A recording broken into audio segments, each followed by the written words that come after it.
This podcast is for mature audiences only. Listener discretion is advised.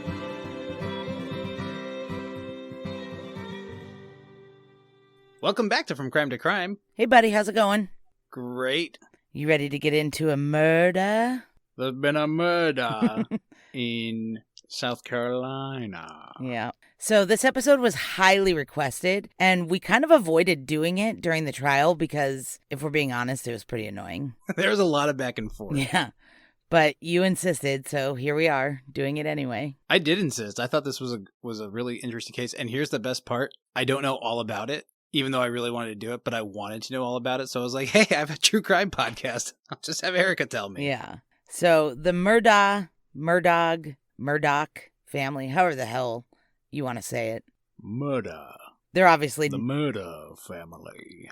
Like, they're obviously not big on pronunciation, so I don't think it matters. But they were a pretty well-respected and prominent family in the lowcountry of South Carolina. And respected or feared, I don't know, however you want to say. But it all started with Randolph Murdaugh Sr., and he graduated law school in 1910, and he started his law firm in the city of Hampton, South Carolina, where he became the city attorney. And in 1912, 16, and 18, he was a delegate for Hampton County to the Democratic Party State Convention, which I don't know what all this means, but he was like a big to-do guy. Yeah, it sounds like he had a lot of wealthy friends. Yeah.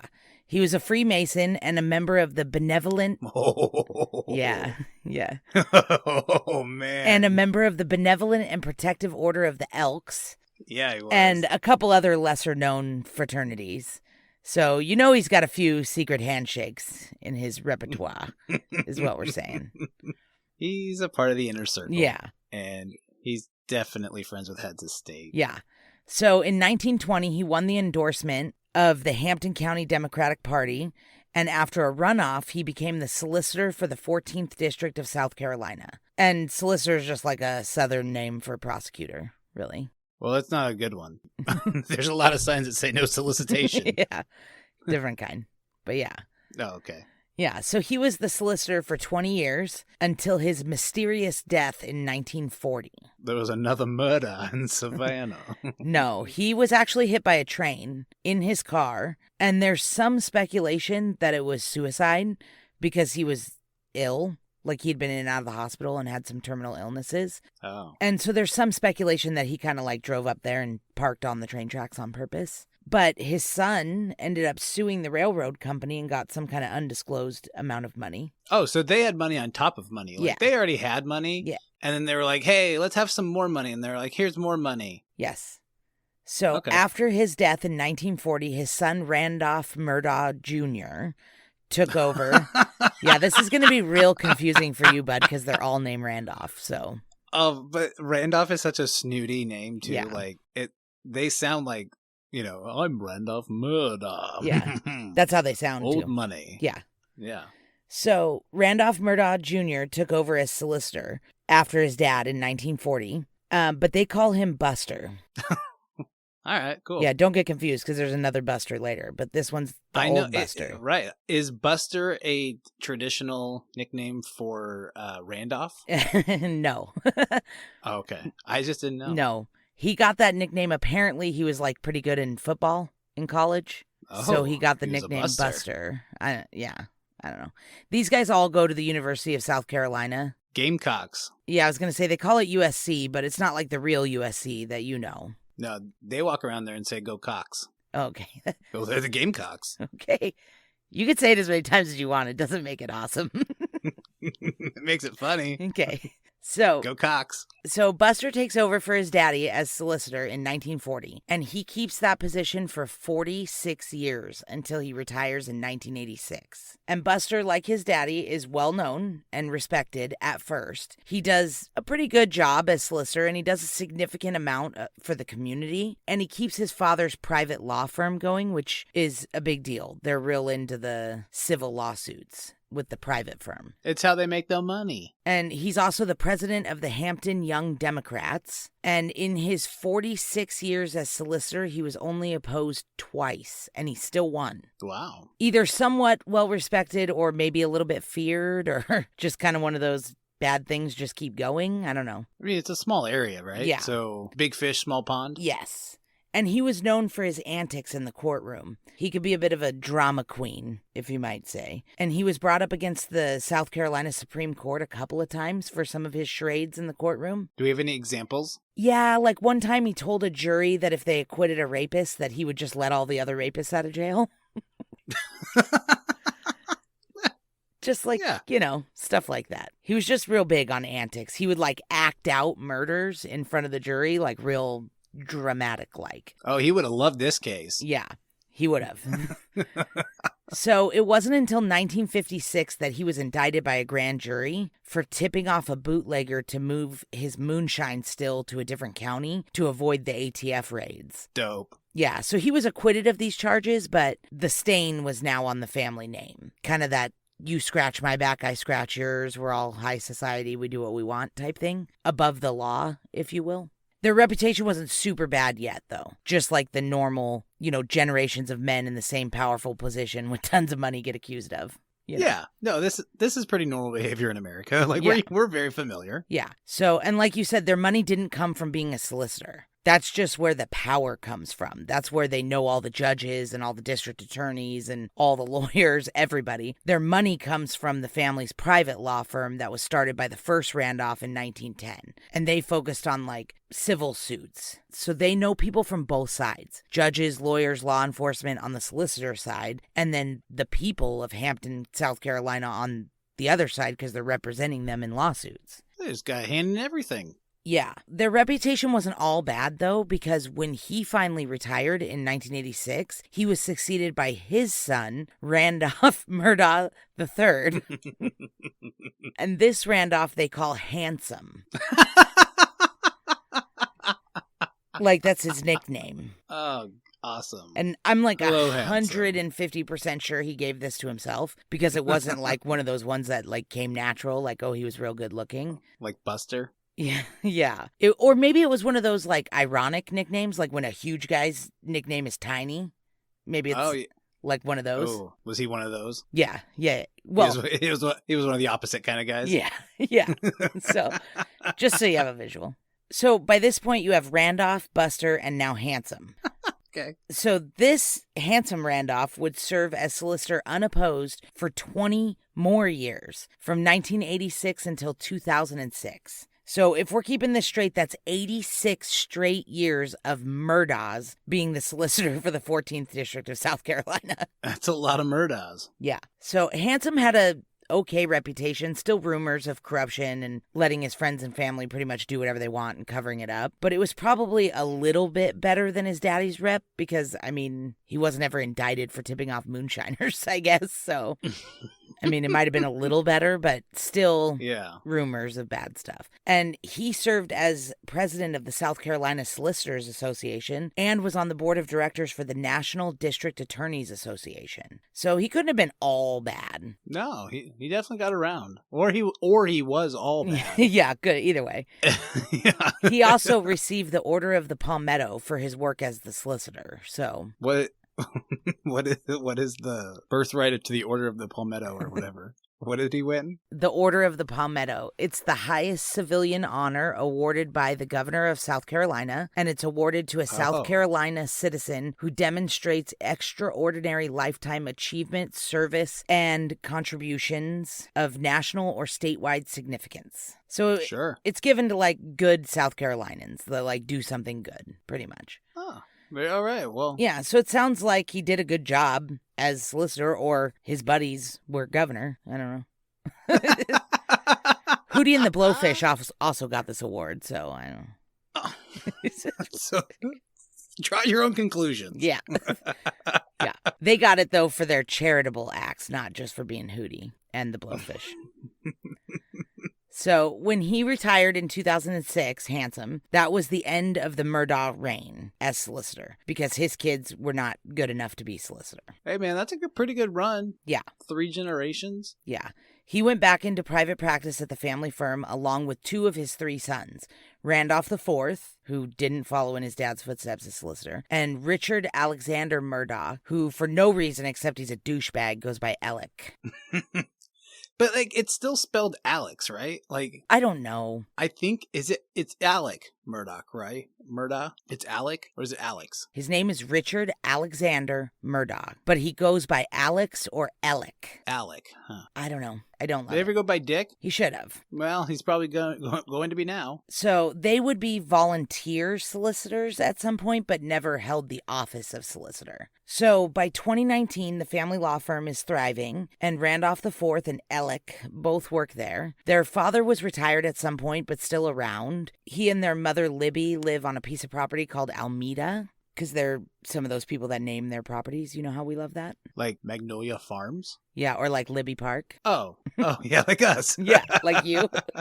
Yeah. Oh. Yeah, so his parents live, their property is called Almeda, and his mom has Alzheimer's and his dad's getting older. But Alec and his children will end up being the end of this Murdaugh dynasty or tragedy, whatever you want to call it. So Powerhouse. Yeah. Power couple. Power family. Yeah.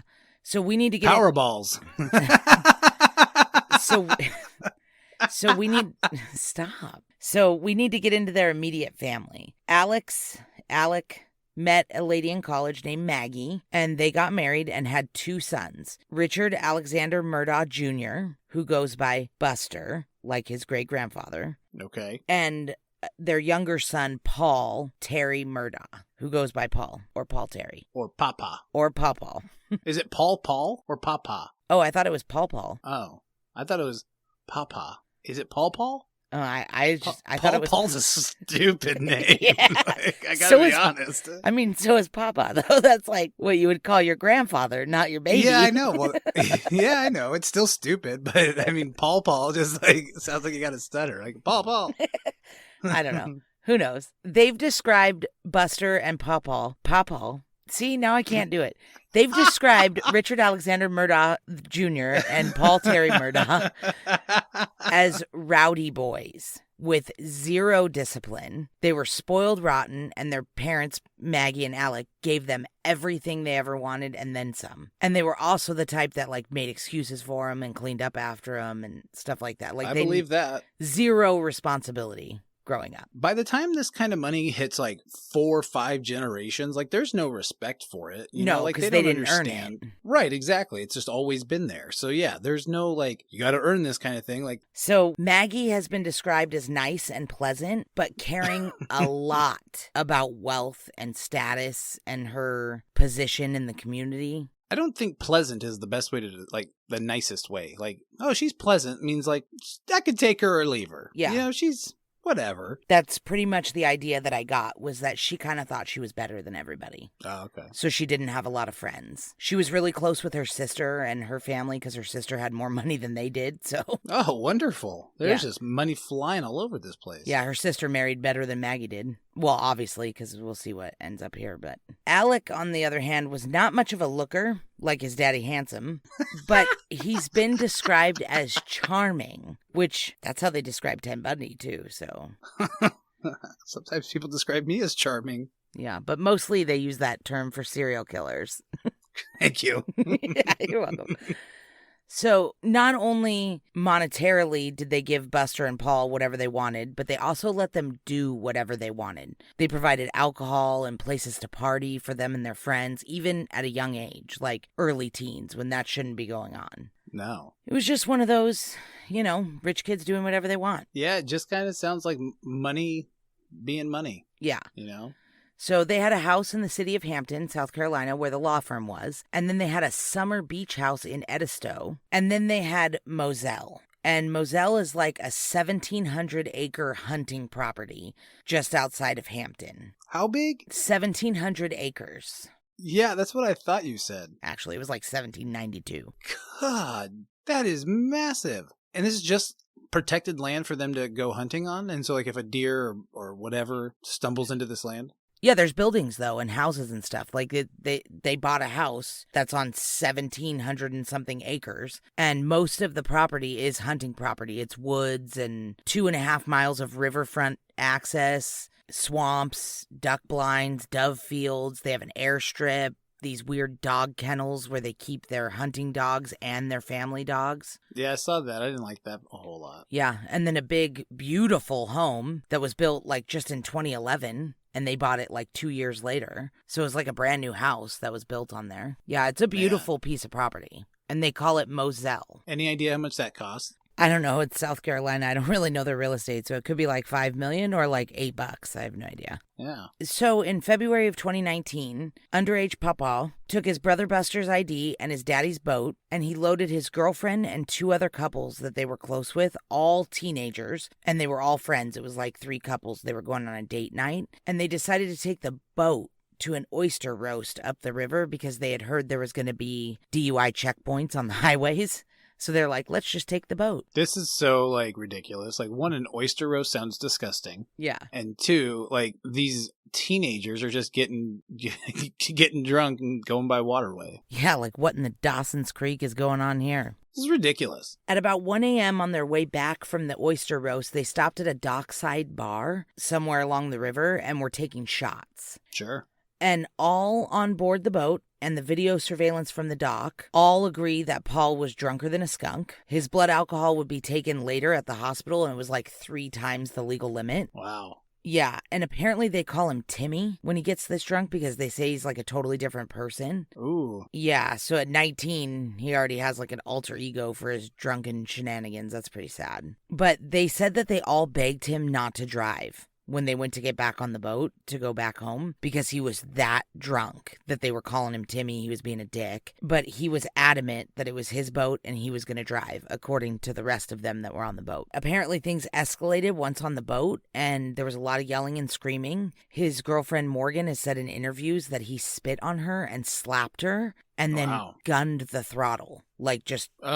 Just what you want. Yeah. So shortly after that happened, the boat slammed into a bridge piling and all 6 of the teenagers were tossed around, thrown into the water, injured on the boat. Yeah. I mean, unfortunately, dumb stuff like this happens when people get behind the boats or throttles or whatever of cars and does stuff like this. This is terrible. Yep. These guys just had like no rules. Like anything went for them. Yeah. And unfortunately, only 5 of the 6 kids made it back out of the water. 19-year-old Mallory Beach was nowhere to be found. What? Yeah. Did they ever find her? It would take a while. Whew. So the other kids all went to the hospital except Mallory's boyfriend, Anthony. He wouldn't leave the river. Even though he was injured, he was like, no, I'm going to stay here till we find her. And the interference by the Murdaugh family started immediately. The Murdaughs were at the scene. They were at the hospital. They were telling the kids that were in the boat, like, don't say who was driving. Don't tell the cops that Connor was driving. They were, like, insinuating that one of the other kids was driving the boat, not Paul. Even though it was not anybody else's boat but their own. Right. And Paul was driving. Right, of course. But they, even at the hospital, were telling these kids, like, don't say who was driving. They were telling the law enforcement that was there who was their friends, like, don't interview them right now. They've been drinking. We represent them, like as lawyers. Oh, wow. Even though they didn't,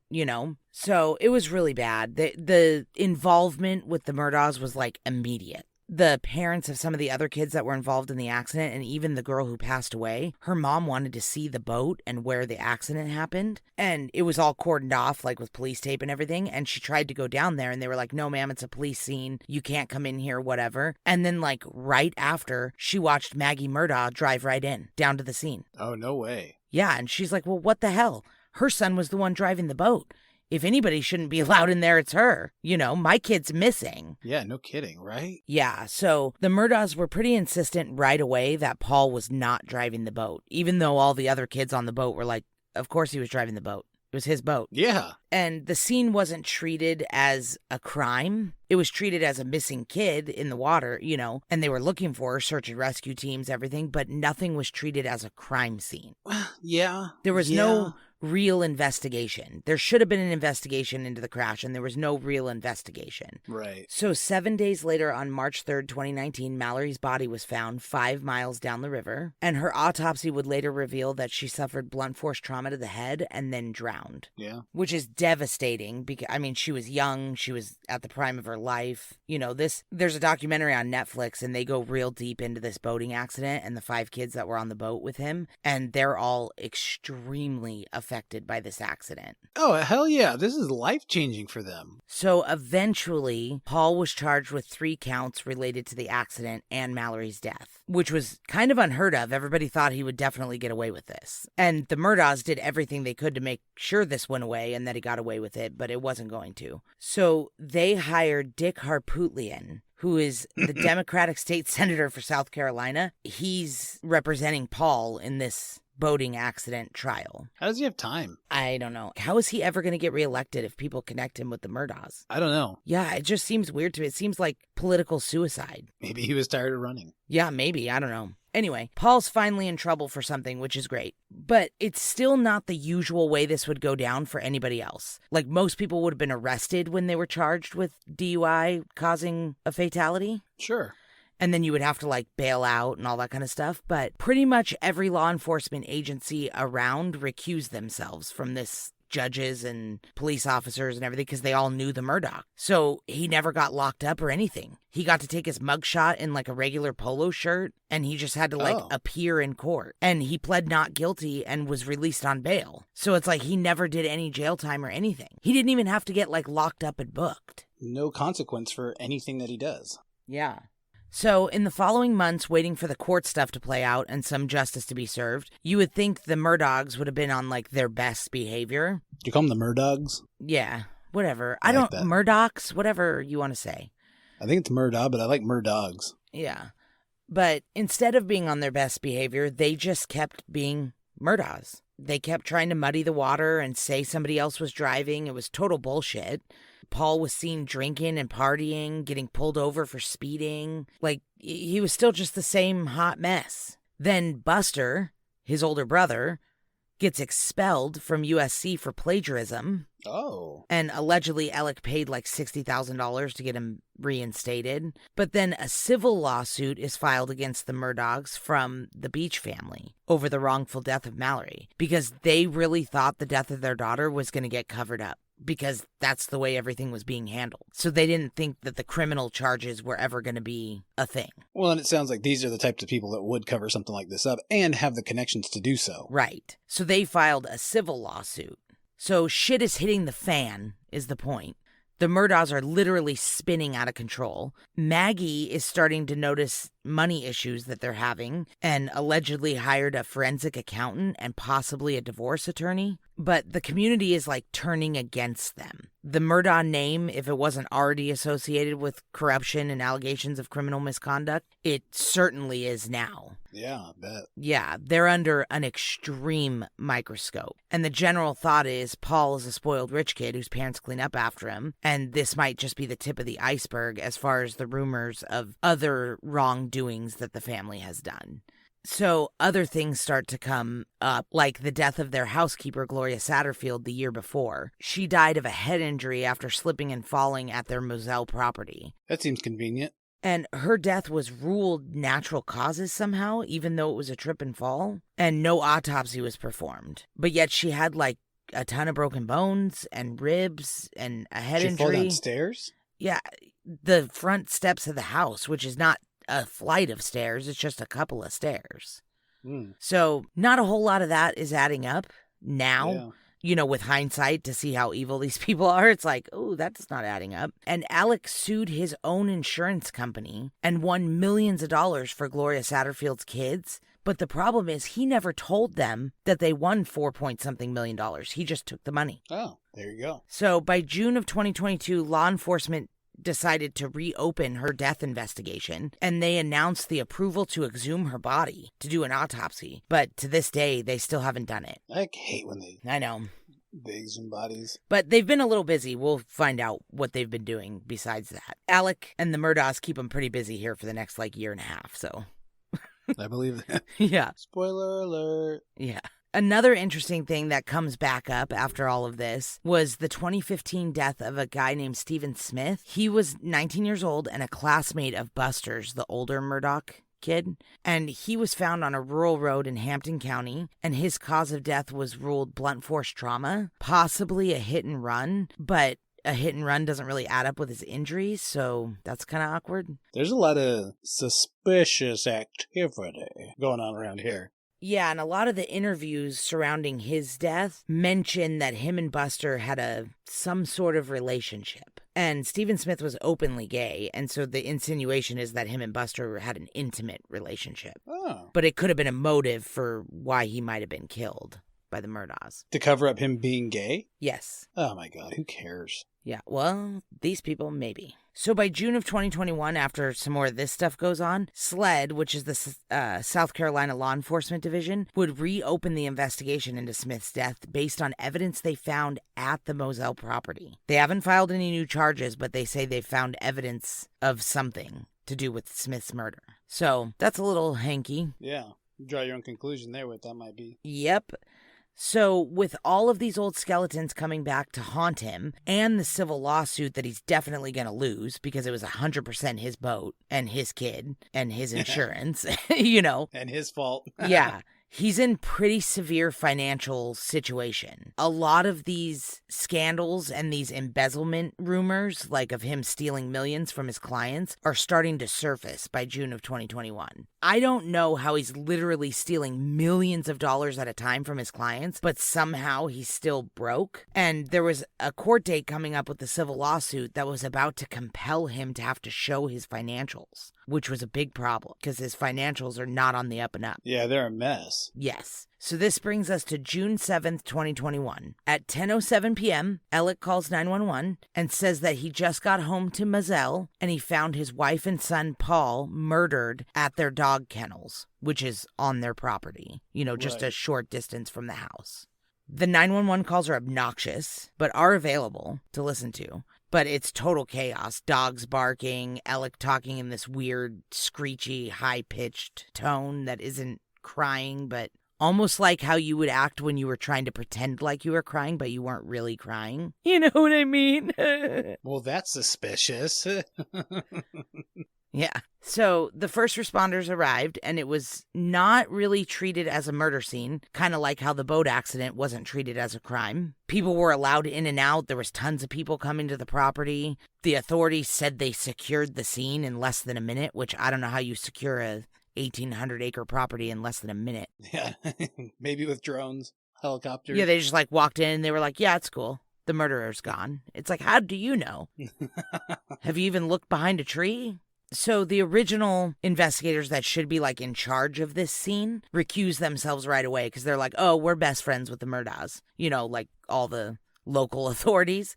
They're like, yeah, we gotta get out of this. Yeah, they're like, we can't do anything about this. And so they recused themselves right away and brought in SLED, which is the South Carolina Law Enforcement Division, who would probably be better equipped to handle a double murder anyway. Yeah, I'd say so. Yeah. But even when SLED came in, they didn't really buckle down either. I mean, they did better than the local authorities, but they still allowed the family access to Moselle and... Yeah, they just kind of went for it. Yeah, and the Murdaughs were being cooperative. They were letting them have access to the house, which was part of it. They didn't want to mess that up by being okay, well, we need to search it. But so that it almost came across like the Murdaughs were like, yeah, we'll let you look in this room and that room, but maybe not this room, They were kind of leading the searches. They're used to that. They're used to calling the shots and all this kind of stuff. Yeah. So Maggie and Paul's murders hit the news immediately because the boating accident and Mallory's death and everything was already a big deal. People were already talking about Gloria Satterfield's murder or death and Stephen Smith's murder. And so when Maggie and Paul are murdered, it is big news immediately. Right away, even the night of the murder, Alec was already pushing the boat crash as a motive, that somebody must have been after them because of that. Really? Yes. He said that was the first thing he said to the responding officer on the scene. He was like, do you know, what happened here? And he's like, I don't know. My son was involved in a boating accident and people are really mad at us about that. He put that out there right away, that it had something to do with the boating accident. Oh, wow. He was creating an alibi well, not an alibi, but... a narrative. He'd been thinking about it. Yep. So then it comes out that Alec is broke and has a real big drug problem, opioids, and he's stealing from his clients and spending millions of dollars on drugs somehow. That's impressive. And people are buying this. They're like, oh yeah, this multimillionaire has a drug problem, so all of a sudden he's broke. It's like, what? In one of the interviews that I watched, one of the attorneys for the civil lawsuit, he's like, do you know how much money that he stole from his clients? Not only that he made, because he was a wealthy guy, but just the money that he stole would have been like 110 years of drugs. Gosh. Like there's no way, but that's beside the point. So where was all this money going if it wasn't going to drugs? Because I certainly thought that's where it was going, but you're right. That's a lot of money. We still don't know. We're going to find out later, but not later this episode, but later in life, we're going to find out. Because he's still going to have to deal with all the financial crimes. Oh, interesting. But this is part of his narrative, is that he's broke, he owes drug dealers money, he owes these people money in the civil suit, somebody's after them. That's his, narrative, is that maybe somebody behind his drug problem or the lawsuits were after him and his family. Yeah? Yeah, okay. Yeah, maybe. So then the murders happened on a Monday. So then the Thursday after the murders happen, Handsome passes away. Alec's dad, Handsome. He passes away. So, which he was sick and he was in the hospital. He has dementia, or his mom does, or something, right? His mom has Alzheimer's. Alzheimer's. Yes. But Handsome was in bad health and he had already been in the hospital. So 3 days after the murder, he passes away, which is sad. But now people are starting to feel bad for Alec. Like his wife and his son just got murdered and then his dad dies. And he's got this severe drug problem and he's broke. Like he's really playing the sympathy card up pretty heavy. Well, and his mom has dementia or Alzheimer's. There's a lot going on for him. Yeah. It gets better, though, because on Labor Day weekend, Saturday, September 4th, so a couple months after the murders, another 911 call comes in. Alec was changing a tire on the side of a rural road, and somebody shot him in the head. What? Yes. I haven't heard any of that. Yeah. Okay. He was airlifted to one of two hospitals. We don't really know which one because his lawyers kind of gave a roundabout, said he was at one hospital when he was at a different one. It was kind of weird. Okay. But miraculously, he survived without really any injuries. So we still don't really know what's going on with that shot in the head thing. And there was no, wound? Well, he said there was, but he had a court appearance 13 days later, and there was no evidence of any shot to the head. So. All right. Yeah. Yeah. Sounds legit. Yeah. And his lawyers started releasing things to the media about him being, like I said, him being in one hospital, but he was really at another one. And then they were talking all about his drug use and all that kind of stuff. It was like, what are you talking about? And then they announced 2 days after the shooting that he's going to rehab because his drug use is so bad. Then they arrest a guy that they say is his drug dealer, though he doesn't really have a record of being involved in any kind of drugs. But they charged this guy for shooting Alec on the side of the road. Oh. But interestingly, they charge him for assisting in a suicide and conspiracy to commit insurance fraud. Oh. So now they're saying that Alec wanted to off himself so that Buster would get $10 million in life insurance and would be set. So they're trying to say Alec is suicidal about losing his family and all this kind of stuff, and that he wanted to do it this way so that Buster would still get life insurance, which is super scammy. Well, yeah. This whole thing was a setup. And him and Eddie are treated real differently when they get arrested for being involved in the same thing. Their bail amounts are totally different. Alex gets real cheap bail and gets let out. This other guy gets cash bail that he can't pay. He's still in jail. Oh, no kidding. It's been 2 years and he's still in jail, that other guy. For this conspiracy Alec thing. is too, so. Yeah, but he wasn't. He got out for this. Right. So it's kind of weird. A few days later, his law firm, the one that his great-great-grandfather or great-grandfather, the first Randolph started in 1910. His great-grandfather, then. Yeah, his law firm announces that they fired him. Oh, well, that was unexpected. Yeah, because apparently he's been stealing millions of dollars from clients, and they're out in the open about that. They're yeah, he's been misappropriating funds. We're done with him. So, like I said, him and Eddie are treated real different in jail, which is really awkward. So he's out in October when he was arrested again at a rehab for stealing the $4 million payout that was supposed to go to the housekeeper, Gloria's kids. So in December, a judge set his bond at $7 million, and he agreed to pay the $4 million to Gloria's kids. So it's hey, I thought you were broke. Where do you have $4 million? Right. Then in June of 2022, he was indicted on the charges for the conspiracy to commit insurance fraud and all that stuff for the getting shot in the head thing. Right. And some sort of narcotics charges for oxycodone. So shit's starting to really implode for Alex, but he's still getting real special treatment every time he's arrested and let out. But by July 14th, 2022, he was finally indicted on 2 counts of murder for Maggie and Paul. So over a year after their death. By this point, it's shocking because you don't want to think a dad could shoot his son and his wife. Seriously. Especially in the way that they ended up, like their autopsies ended up coming out. That Paul was shot twice with a shotgun, once in the chest and once in the hand and the head. And Maggie was shot with an AR-15 a bunch of times, like including in the back, like she was running away. Well, so I did kind of see like a diagram of this today before we did this. And so with Maggie, what they're saying is she was shot with that AR-15 in the front. And because of like where the wounds were, they think that he went around behind her and shot her again. And that was actually the wound that killed her because it entered in through her back, went through, I think, her left breast and went up through her jaw. Yeah. And that's what killed her. And then he came around the front and shot him in the head. Her. Or shot her in the head from there. So that's what they think actually went down, which is gnarly. Yeah, it's shocking, but it's not surprising. Like, nobody's surprised by anything that the Murdaughs are, accused of at this point. Right. So by July, he pled not guilty, and his lawyers push for a speedy trial. And his lawyers are that Senator Harpootlian idiot, Dick, whatever his name is, and then Jim Griffin, another like highfalutin millions of dollars of attorney. Yeah. So in December, he was charged with another bunch of stuff related to the financial crimes, like a zillion more charges, which we're not going to go over because they're all like way too much. But he's in deep shit for the stuff he was doing financially. Like $8-10 million bad stuff. Then, the end of January this year, the murder trial of Richard Alexander Murdaugh, a.k.a. Alec, will begin because they push for a speedy trial. And we don't need to go over this trial in painstaking detail because we all watched the shenanigans unfold in real time. Yeah, we did. Or at least clips of it on TikTok. Okay, fair enough. Yeah, that's how most people watched it. Definitely. Yeah.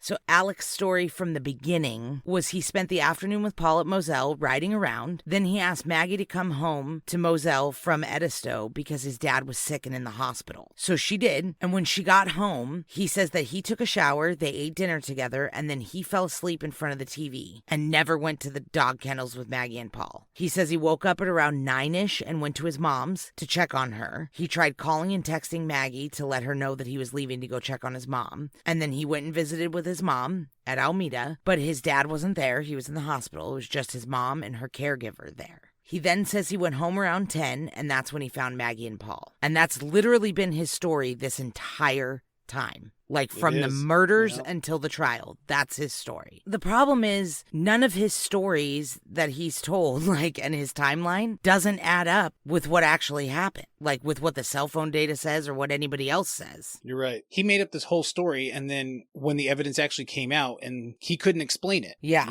He kept trying to, and, this guy he thinks that he's smarter than everybody else. Yes, he does. So this was just totally an ego thing, and for him to put himself on the stand, like we'll find out about, he put himself behind bars, really. Yeah. So there was also a blue raincoat found at his parents' house that had GSR on it, but the murder weapon was never found. GSR is gunshot residue, by the way. I had to process that through my head, so somebody might not know what that is. Oh, gunshot residue, yeah. But the murder weapon was never found, and no really physical evidence, direct physical evidence to tie him to it was really ever found, except all the cell phone data showing the times that he was at certain places, and the times lined up more with what the caregiver was saying, that he was not at his parents as long as he said. A big point of that is that the time of death was 9 p.m., and according to all of this data, he was still at Moselle at 9 p.m., so he could have done this. Yeah. The big kicker, though, was this kennel video. There was a video found on Paul's cell phone from the dog kennels the night of the murder at 8:44 and 43 seconds, which is right before the estimated time of death. And about 3,456 people testified that it was Alec's voice on the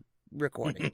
Even though you couldn't see his face, they all said, yes, that's Alec's voice. Yes. Have you heard that Yes. recording? Yes. And do you think it is? Yes. Yeah, 100%. Yeah. There was still a chance, though, for at least a hung jury, maybe. I don't think an acquittal, but at least a hung jury, probably. Because there was really no physical evidence tying him to this until Alec took the stand. And then this buffoon, who thought he was smarter than everybody, took the stand, and immediately you were like, oh yeah, that's totally his voice on the kennel video. Right. Now he can't deny that that was him on the kennel video when he could have still been denying it. Did he know that they had that? He didn't know that, Yeah. did he? Oh yeah. Oh, he did? Oh. Yeah. Well, at the point that he testified, yes. I don't know when he found out, but yes, at the point that he testified, the kennel video had been being shown the whole trial. And everybody was testifying that it was his voice. And then he got on the stand and was like, yeah, I'm a liar. It's like, what? Like, his testimony. It's pretty much what he had to say. Yeah, his defense was like admitting to everything except the murders. Yes, I lied about everything, but I didn't kill my wife. And it's like, what? Yeah, so he was sleazy and unlikable. Plus the fact that he was literally admitting to being a liar and giving the jury his voice to compare to the kennel video. But the nail in the coffin was he admitted it was him on the kennel video. When he was on the stand, he's like, yeah, it was me. I was there at 8:44. It's like your defense the whole time is that you never went to the kennels. He admitted it. He'd been lying for a year and a half about not being at the kennels. And then all of a sudden, now he admits it. On the stand, he's like, yeah, it was me on the videos. And his lawyer was like, well, why would you lie about that? And he said some stupid shit about, oh, the tangled webs we weave or some dumb shit. Yeah, he quoted Shakespeare. He said, oh, the tangled web we weave when first we practice to deceive. And he got trolled for that. Everyone ran him through for that. Like, dude, you're not Shakespeare. Well, I'll tell you why. Besides that you're not Shakespeare, it doesn't fucking explain why you lied in the first place, you dummy. Yeah. Like, they're asking why you lied about being at the kennels, and you're like, oh, it's because when I lied at the beginning, I had to keep lying. It's like, right, but we're asking you why you lied at the beginning. And he's like, oh, because I have a drug problem. It's like, that doesn't explain anything. Like, what are you talking about? So anyway, he pretty much nailed in the coffin with this, him testifying, because besides the snotting and the lip smacking and the just being very unlikable, he literally admitted that it was him on the kennel video at the murder scene right before the murders. He really is very unlikable. Yeah. Super unlikable. Yeah, it's pretty hard to like get in his corner because you don't feel bad for him. Yeah, which is like, I don't understand how everybody's like, oh, he's so charming and that's why all these people do stuff for him. It's like, he must have dirt on all these people because he's gross. And he definitely doesn't have like the accent I would expect, like that thick southern drawl. I did not see that coming out of him, and he lays it on thick. Yeah. Is he considered a family annihilator or no, because he didn't kill his entire family? I don't know what the criteria is for that. Because he did leave one. He did leave Buster. Yeah. So I don't know. Yeah. Oh, I don't Google it. I'll get on a list or something. I'll get on the list. We're already on lists. Yeah. So the jury took 2 hours to deliberate, and they took a lunch break in there, too. So they took like 8 minutes to deliberate. And they came back with 2 guilty verdicts. He was sentenced to life in prison. And I think they got it right. Oh, you know? yeah. And 100% I think they got it right.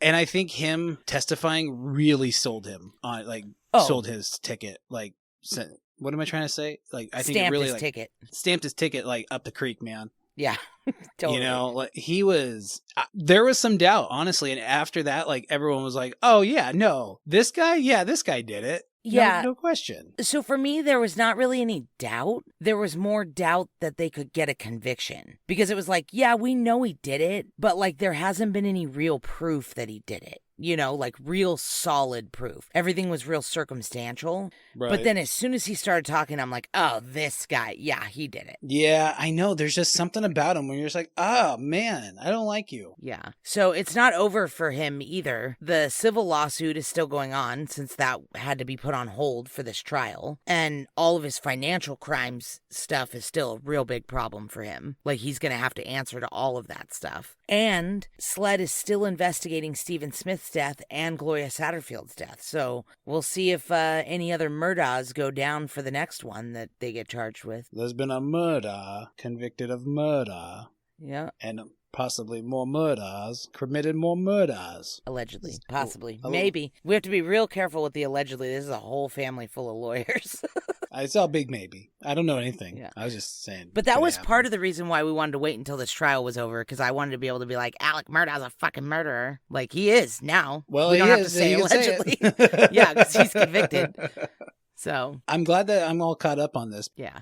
I was really trying to avoid it for a long time. I know you were. Yeah, like I would see stuff about it and stuff, but I was really trying not to get into watching the trial. Like I was really trying not to get into it, and then it happened. Yeah, I mean, it is interesting, like, definitely to see, like, this type of a family fall. Like, yeah, it's captivating. To me, the saddest part, or the scariest part, I guess, is that this level of corruption feels very, like, 1970s small town. Like, it does. It totally doesn't does. feel 2021, you know, like, this feels like this shouldn't be going on still. Like, we have so much technology. People shouldn't be getting away with this obvious level of corruption. Yeah, but it'd been going on for so long that, like, who knew it was even really corruption? No one was really checking on it. It was like, yeah, it's just way things have always been, and yeah, we'll just move along like that. Well, and the people that were involved in it were the people who should be checking on it. You know, like, yeah, even after the boat accident, they released the call logs from the Murdaugh's phones, and everybody they called was law enforcement. Yeah. Department of Natural Resources that were investigating the crash,